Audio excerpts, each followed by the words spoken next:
Welcome to Brit News Channel. If you enjoy staying updated with the latest news, make sure to subscribe and activate the notification. Sir Keir Starmer might be reconsidering Labour's proposed inheritance tax changes, often labelled the tractor tax, according to Tom Bradshaw, President of the National Farmers Union, NFU. Following a meeting at 10 Downing Street with the Prime Minister, Bradshaw remarked on what he described as a more conciliatory tone towards the policy, which has sparked significant backlash among farmers.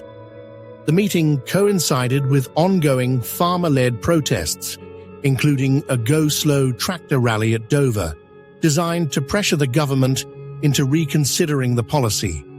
Bradshaw expressed cautious optimism, stating, "While no guarantees were given, there appears to be a general softening of positions.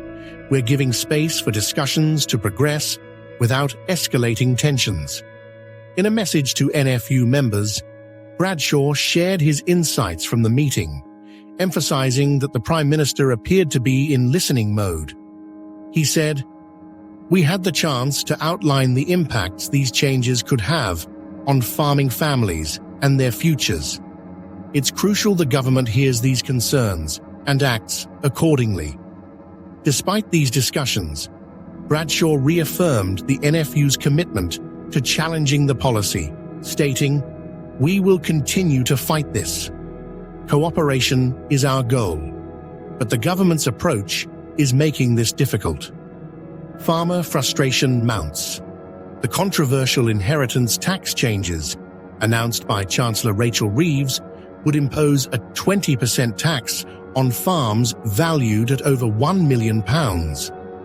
While the Treasury argues that tax allowances mean only farms valued above £3 million would be affected, the NFU contends that around 75% of family farms could face financial strain, potentially leading to farm sales to meet tax obligations.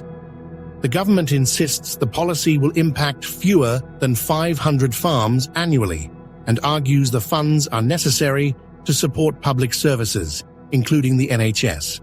However, the farming community remains unconvinced. Gareth Wynne-Jones, a farmer involved in the protests, highlighted the broader implications. "This isn't just about farmers, it's about the survival of rural communities." Personal stories add pressure. During parliamentary discussions, Conservative MP Harriet Cross raised the plight of one of her constituents, Sarah, whose family has farmed for over 70 years.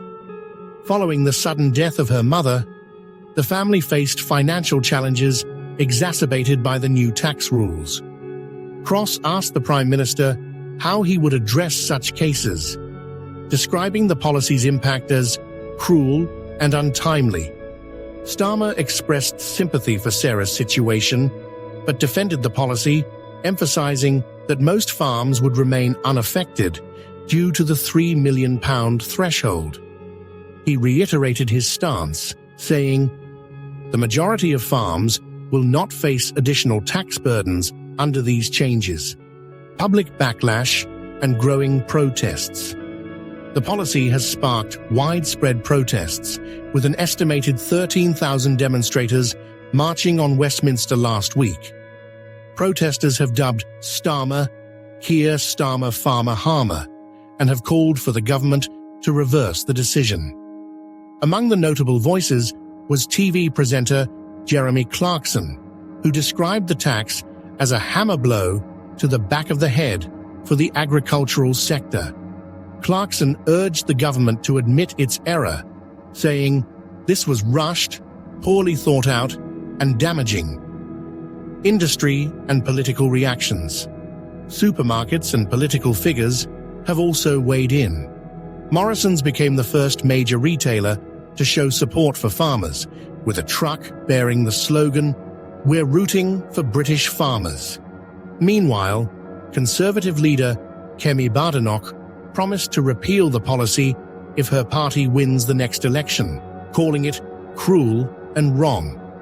Despite mounting criticism, A government spokesperson confirmed that the policy remains unchanged, stating, "We are committed to implementing this policy in full and are not considering mitigations." As tensions continue to rise, the coming weeks may prove pivotal for the government's relationship with the farming community and rural constituencies. Thanks for watching. Stay tuned.